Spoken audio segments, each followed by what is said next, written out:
Bueno, Juan, tus palabras y lanzamos vídeo. Ah, vale, perfecto. Antes me preguntabas si yo me acordaba cuando fueron a la Luna, ¿no? Algo así. La verdad es que sí, lo vi en televisión. Yo soy de un pueblecito muy pequeño de España, muy pequeñito, y entonces habían solo en el pueblo 4 televisiones en blanco y negro, y nos juntábamos los de la misma calle a ver la televisión ahí. Ha cambiado esto un poquito, ¿verdad?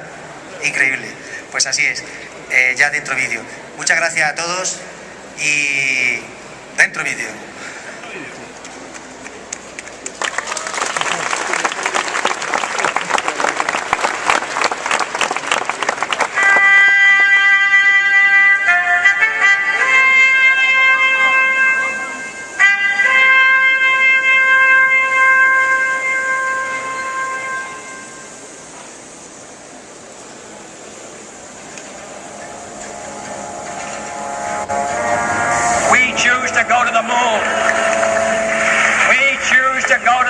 In this decade and do the other thing, not because they are easy, but because they are hard.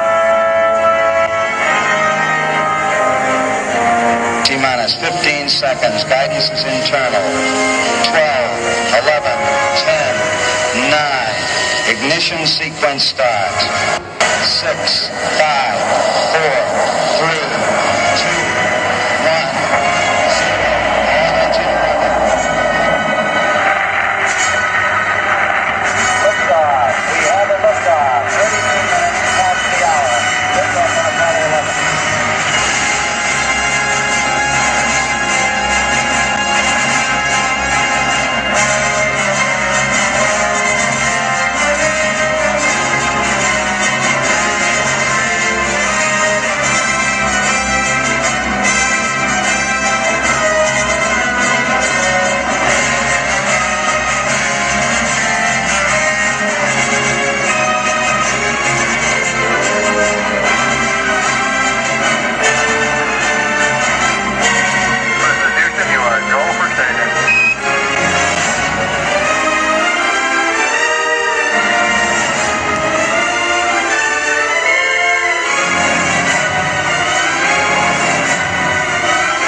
I'd like to trace through a little bit for you developments that have taken place in the food department.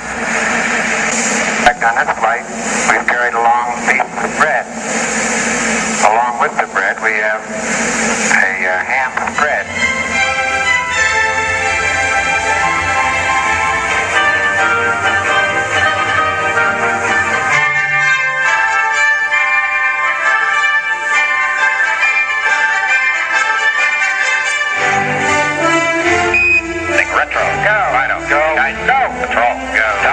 GNC, Econ, go. Surgeon, go. Capcom, we're go for landing. Eagle Houston, you're go for landing, over. Roger, there, go for landing, 3,000 feet.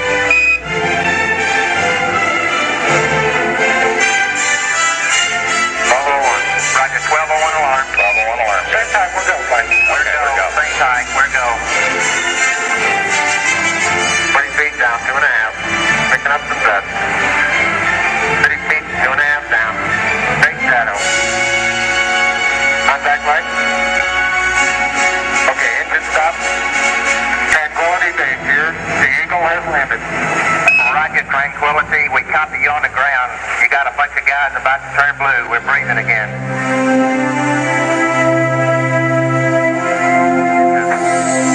Yeah, I'm going to step off the limb now.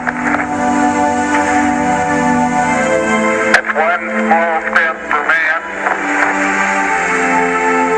One giant leap for mankind.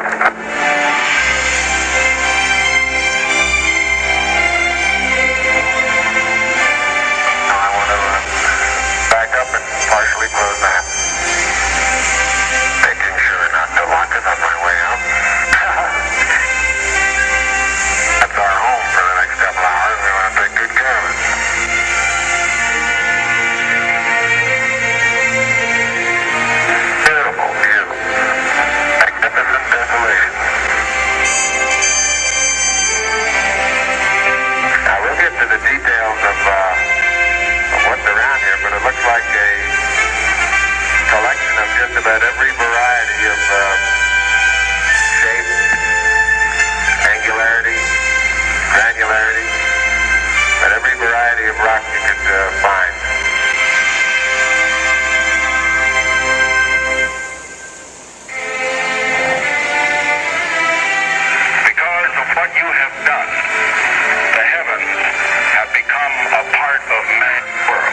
this has been far more than 3 men on a voyage to the moon.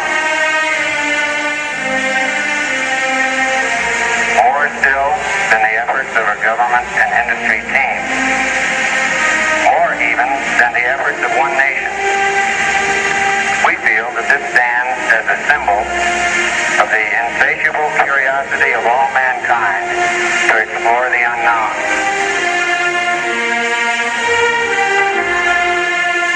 We set sail on this new sea because there is new knowledge to be gained and new rights to be won, and they must be won and used for the progress of all people.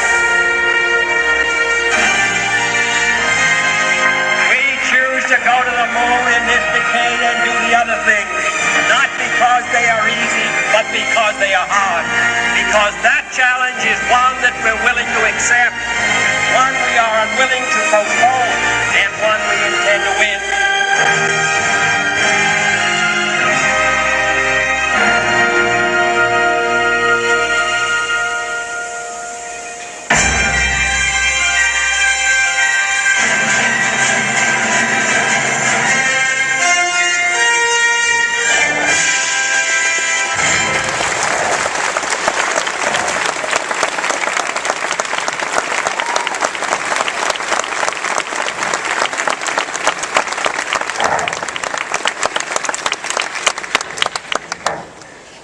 We do these things not because they are easy, but because they are hard.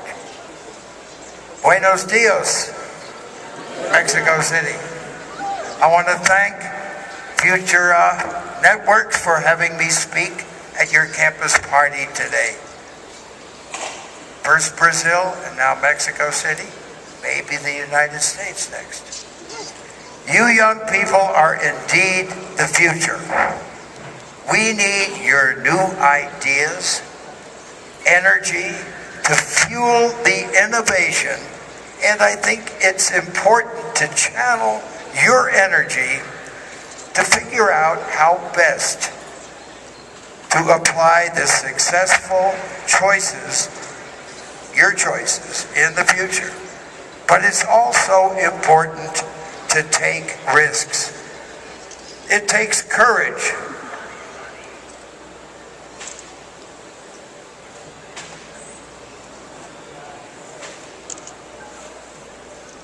It takes courage to take risks, but the rewards can be great.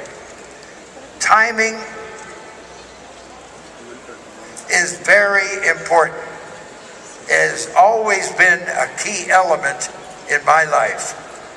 I've been very blessed to have been in the right spot at the right time. And now it's Mexico City. But education, a strong work ethic, a supportive family, and a sense of adventure were also important factors in my life. I am proud to have served my country, both in the United States Air Force and in the Apollo program. I like being a team player. When people work together, you can sometimes accomplish the impossible. But before I get ahead of myself, let me tell you a little bit about my grand adventure, which never could have happened without the cooperation and efforts of many people working together toward a shared goal. And then I'll give you a glimpse of what I think we should be doing in the future.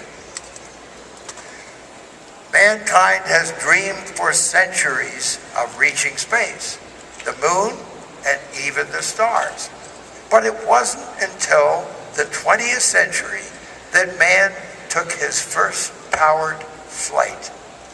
In 1903, on a windy morning at Kitty Hawk, North Carolina, the Wright brothers flyer took their first flight defying gravity. My mother, Marion moon was born that same year.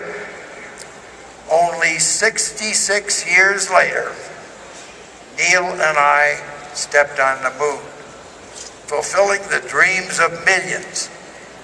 And this is my story of how we got there, and how when a team works well together,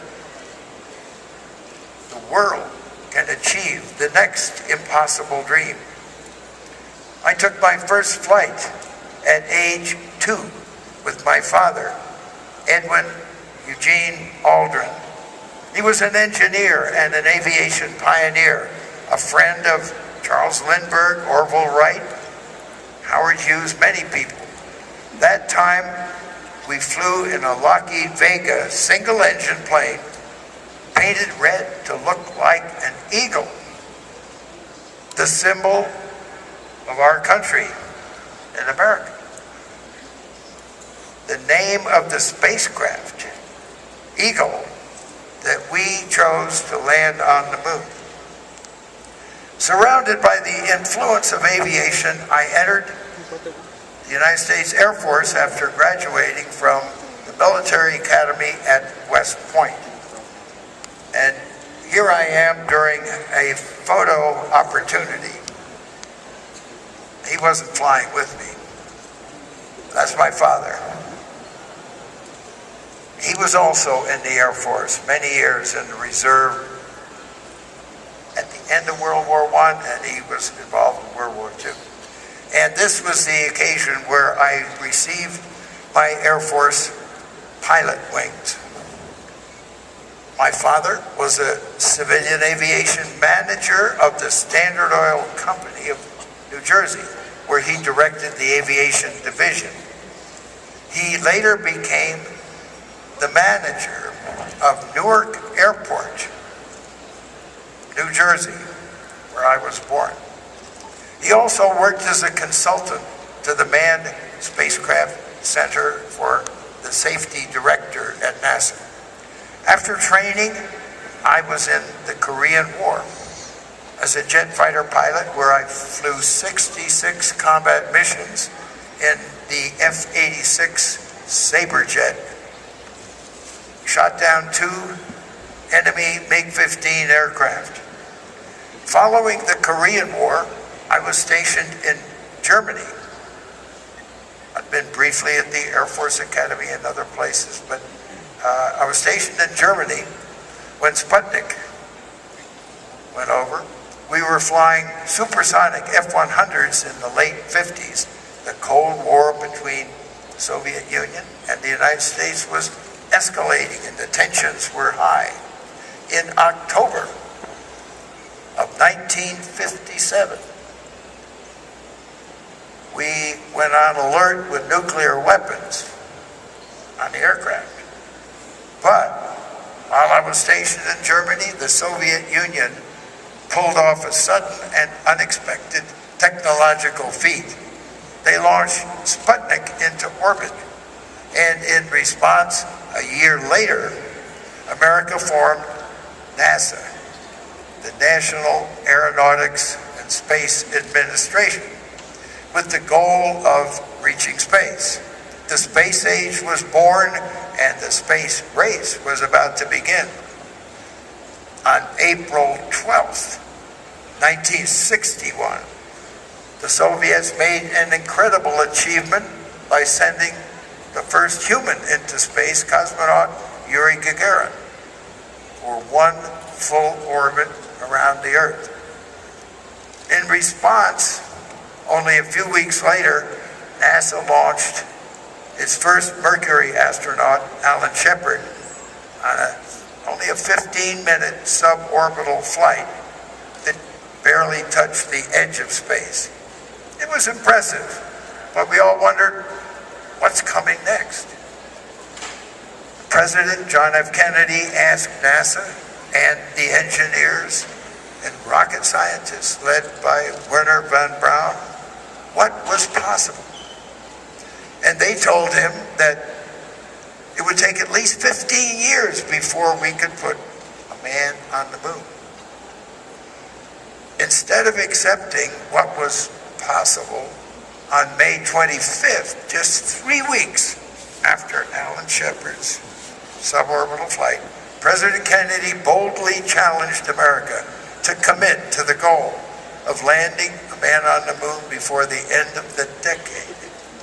We'd not even put a man into orbit. The rockets and spacecraft needed to go beyond Earth orbit didn't exist. Many thought the challenge was impossible. We just didn't have the know-how.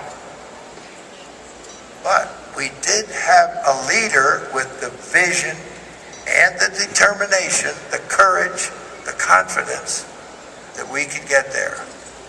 By publicly stating our goal and putting a specific time period on a very specific accomplishment, President Kennedy gave us no back door. We either had to do it or fail. And none of us were interested in failing. If space was going to be our next frontier, then I wanted to be a part of getting there. So after I completed my tour of duty in Germany, I decided to continue my education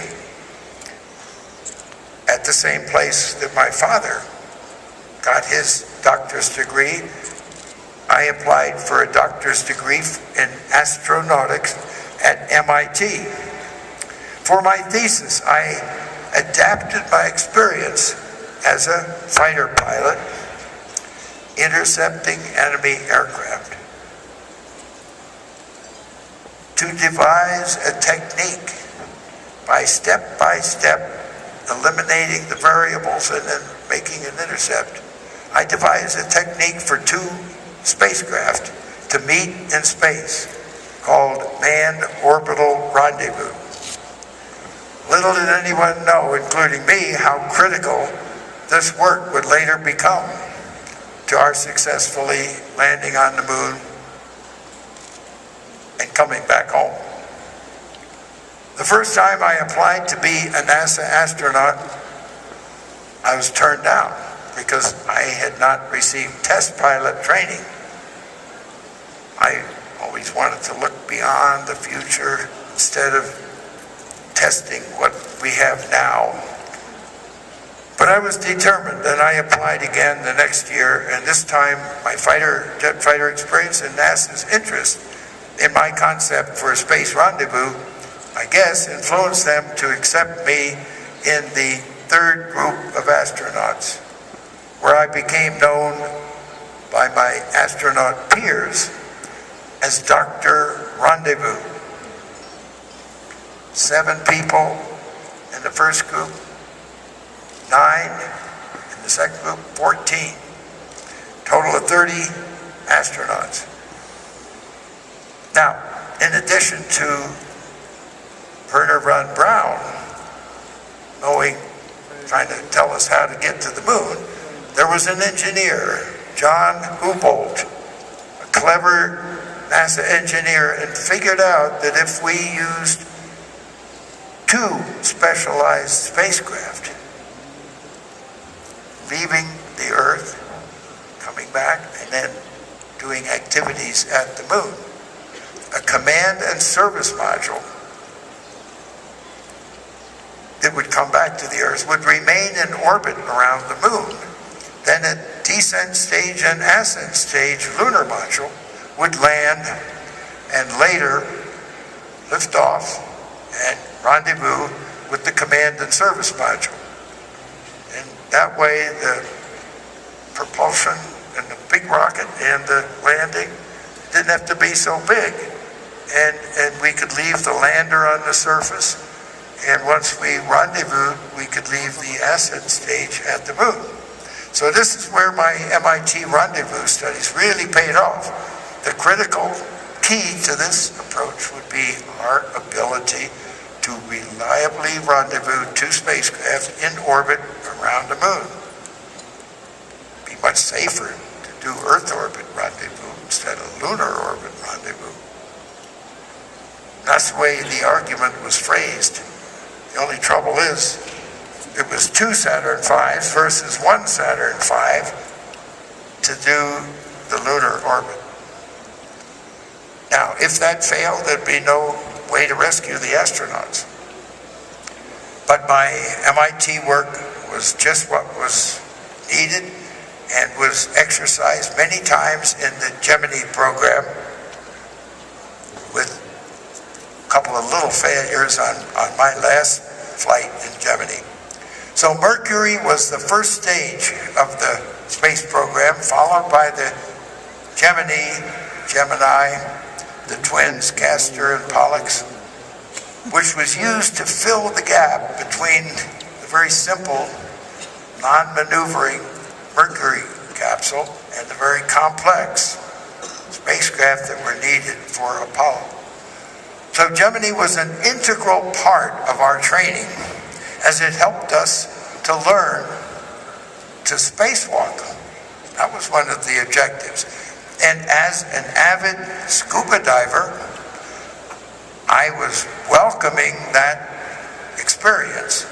And I became the first astronaut to train underwater, simulating weightlessness of space, called neutral buoyancy.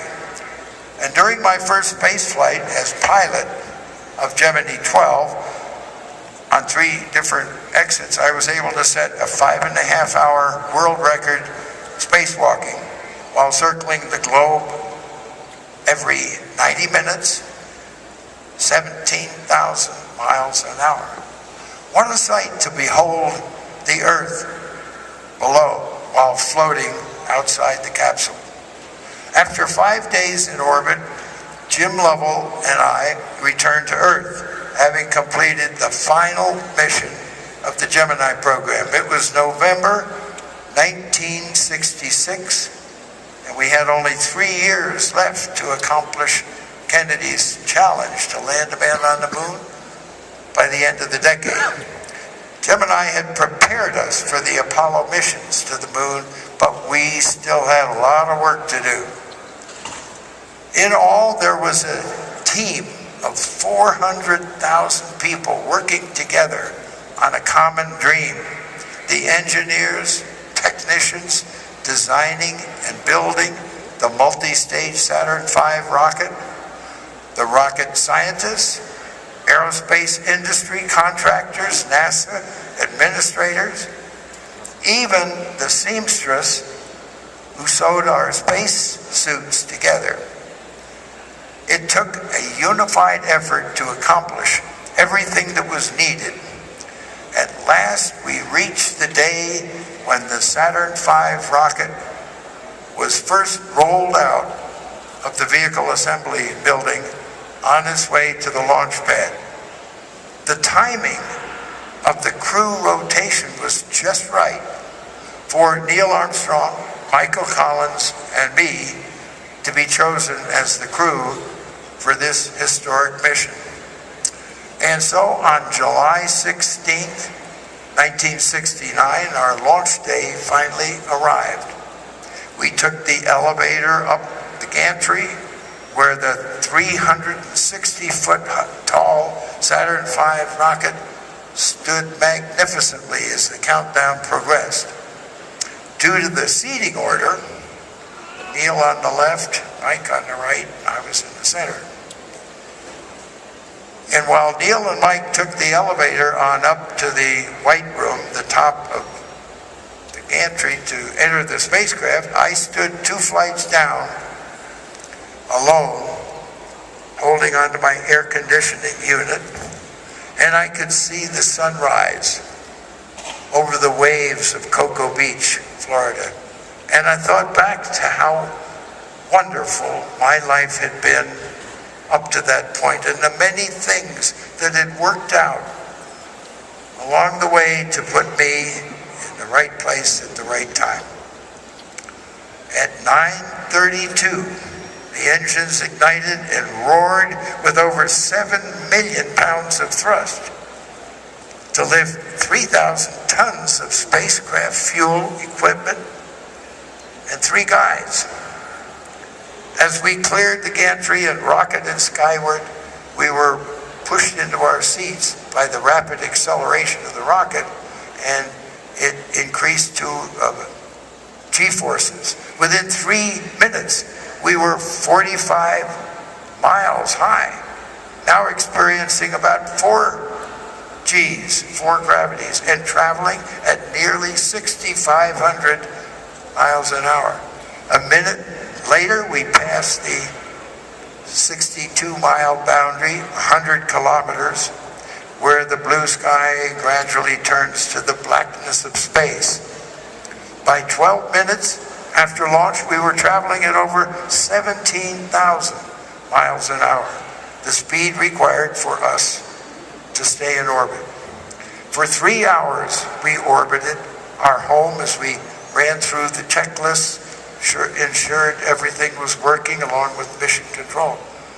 Then we lit up and fired the engine that accelerated us now to 25,000 miles an hour on a trajectory toward the moon. Hopefully, when we got close, the moon would be there. And you see a figure 8. That's not really what happens relative to the moon. You're going this way with an outward velocity, and the moon turns you back into an inward velocity, and if you slow down, you're in orbit. On the 8-day round-trip journey, the 3 of us lived in a space capsule. We didn't like the word capsule, spacecraft, about the size of a standard automobile. Volkswagen automobile. On day 3, we fired our engine to slow us down enough for the moon's gravity to capture us and put us into lunar orbit.